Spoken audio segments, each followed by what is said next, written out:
গ্রামে পা রাখা জায়গা পাবেন না, শুধুই মাশরুম দেখতে পাবেন, কিন্তু বেশিরভাগটাই নষ্ট হয়ে যায়। দুটো চারটে আপনি দেখতে পাবেন, বাকি রেণুগুলো যাচ্ছে করে সব নষ্ট হয়ে যাচ্ছে। বিজ্ঞানীরা যখন দেখলো মাশরুম এত একটা ভালো জিনিস, অথচ একে কোনোভাবেই কাল্টিভেট করা যাচ্ছে না বা কোনোভাবেই, যখন নানা রকম রিসার্চ করার ফলে দেখা গেল কিভাবে এটাকে করা যায়, তখন কনসেপ্ট এলো, বীজের কনসেপ্ট যেটা এলো, যে এটাকে বীজ হিসাবে দেওয়া যাচ্ছে না, আপনাকে যদি আমি দিয়ে এটা আপনি নষ্ট করে ফেলবেন, বা এটাকে কালেক্ট করা খুব কষ্টকর। আমরা যখন এই বিষয়গুলো যখন রিসার্চ করি ল্যাবরেটরিতে, বা নতুন ধরনের ভালো ভ্যারাইটি তৈরি করি, বা আমরা চেষ্টা করি যখন এটাকে ভালো ফলন দেবে কারেন্ট বীজ দেওয়ার চেষ্টা করি, তখন আমরা রেণুটাকে কালেক্ট করার বীজ বানানোর চেষ্টা করি।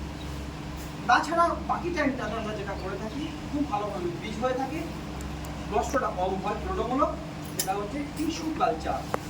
অর্থাৎ এই মাশরুমের থেকে একটা টুকরো টিস্যু বা কোষকে নিয়ে মিডিয়া, ল্যাবরেটরিতে মিডিয়া বা কালচার আছে, যেখানে ছত্রাকটা বড় হয়, তার খাবার দেওয়া থাকে, আর সেই কেমিক্যালি সেই খাবারগুলো দেওয়া থাকে, সেখানে সেই টিস্যুটা সামান্য দিয়ে সেই এই জায়গাটাকে বাড়িয়ে নেওয়া হয়, ছত্রাকটাকে বাড়ানো হয়, মানে জালটাকে বাড়ানো হয় ল্যাবরেটরিতে। হ্যাঁ, দিয়ে এই জাল বাড়ানোর পর সেই জালটুকু আমরা দিয়ে থাকি বিভিন্ন ধরনের দানা শস্যের মধ্যে, ধরেন ধানের দানা, গমের দানা, ভুট্টার দানা অথবা বাজরার দানা, এরকম ধরনের দানা শস্যটাকে তাদের জার্মিনেশনটাকে প্রথমে নষ্ট করা হয়।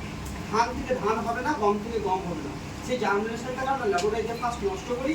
নষ্ট করার পর বিভিন্ন পদ্ধতির মাধ্যমে, যখন টিস্যু কালচারের মাধ্যমে এই জিনিসটা তৈরি করে নিই টেস্ট টিউবে বা পেটি ডিশে, তখন সেটাকে সামান্য একটু টুকরো আমরা ওই ধানের দানা বা গমের দানা, এটা পরিমাণ আছে 500 গ্রাম, 250 গ্রাম, 200 গ্রাম, বিভিন্ন রকম সাইজে পাওয়া যায় বীজ, তো সেইগুলোর মধ্যে একটু করে ইনোকুলেশন ল্যাবরেটরিতে দেওয়া হয়। তারপর সেখান থেকে ওই দানাগুলো গায়ে সব ছত্রাকটা ছড়িয়ে যাবে, তখনই সেটা বীজ হিসাবে মার্কেটে আসে, যেটাকে মাইকোলজি বা এই ছত্রাকের ভাষায় বলা হয় স্পন।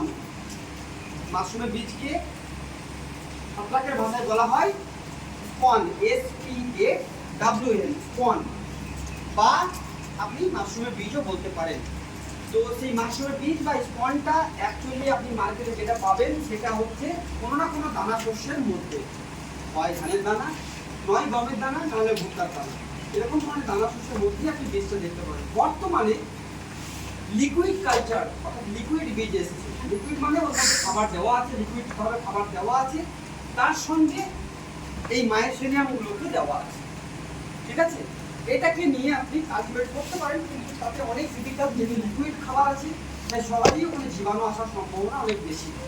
তাই আমরা লিকুইড কালচারটাকে অ্যাভয়েড করি, আমরা সবসময় দানা শস্যর মধ্যে কালচারটাকে বেশি ব্যবহার করে থাকি। তাহলে ধারণা পেলেন মাশরুমের বীজ সম্পর্কে? বলেন, মাশরুমের বীজ সম্পর্কে ধারণা পেলেন? বীজ এমনি কিনে পাওয়া যায়? আর কিনে পাওয়া যায়? হ্যাঁ,